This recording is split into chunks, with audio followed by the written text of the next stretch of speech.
Okay, so the reason we're digging in Middlefield is because my colleague Ian Waits was brought up here. It's a council estate. It was planned in the late 50s, built in the early 60s, following a utopian model. So what we want to do is to kind of get the people who live on the estate now to be aware of their history and aware of the past and really about the history of the estate, so they get a better idea of where they live.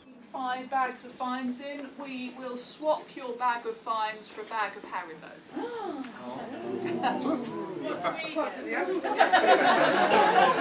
The adults get a bag of utopian estate because it was planned according to the ideas that you could plan for a better place to live. You could make a good place to live by thinking about how to design it.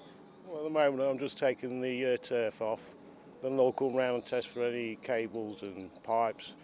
Then hopefully we can start digging out and find some artefacts. Probably find clay pipe, maybe bits of old pottery. A bit of luck we might find something that's really interesting.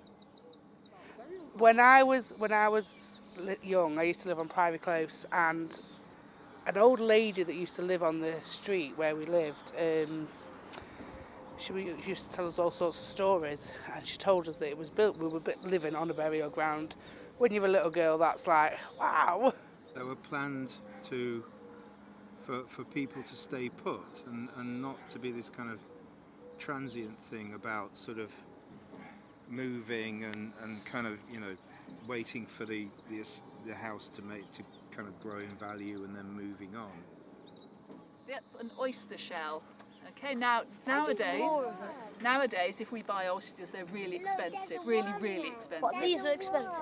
But in the Victorian period, when people are using pipes like that, these shells are actually, the oysters are really cheap, and people would buy them in the pub as cheap snacks. You know, if you buy crisps. I'd love to turn up, I think some coins, some treasure, and then my little boy will get really excited.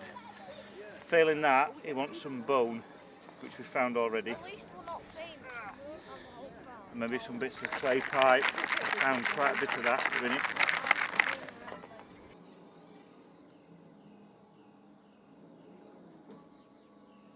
You know, it's like a time slice almost, because you're going down into the ground, you're going down into time. And I always think it's a bit like if you're out in a boat on the water, you look across the surface of the water and you can't see anything but the surface. But if you've got a glass bottom to it, you can kind of see down. And Testbit is just like that. You can kind of see down into time.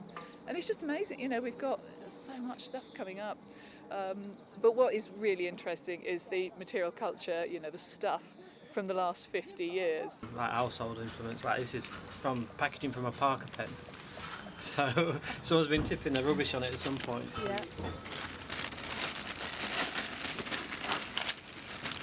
Wow.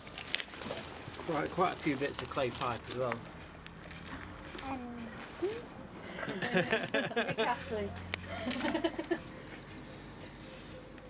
The area open space. You compare the amount of open space you've got here compared to an average modern developed estate where you've got gardens the size of a pocket handkerchief and people are crammed in together, and you've got much more open space here. So, you know, who knows? So what do you No, because it was a different, well... I'm trying to get this out. I don't think you're going to, mate. It's right in there. I'm going to get this one. Carl, but while you're stood in it, you're pushing it all back down again. I say to them, you know, do you like it here? Oh yeah. Why do you like it? It's quiet, it's peaceful, it's green.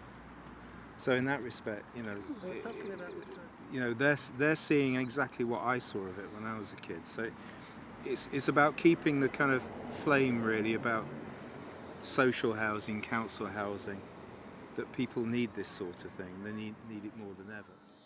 And from a professional point of view, my job is technicalities. What I do is the technical side of things. I run digs, I make sure they work brilliantly, and I make sure that at the end of it there's a coherent story to be told. And all of you have put in all your effort in, and you've created that story over 4 days. So you should honestly be completely proud of yourselves. You've done a fantastic job, and I'm very, very honoured to have worked on it with you. Because people enjoy it. It's very enriching for people's lives. So if, people just feel good for having done it, and it tells us so much more about the past. So that's my ambition for the future. Yeah, it was very much about very much Mr. Tony. It's Mr. Candy in Lincoln. Very much about permanence, not about money. It was about stable communities, happy, content people.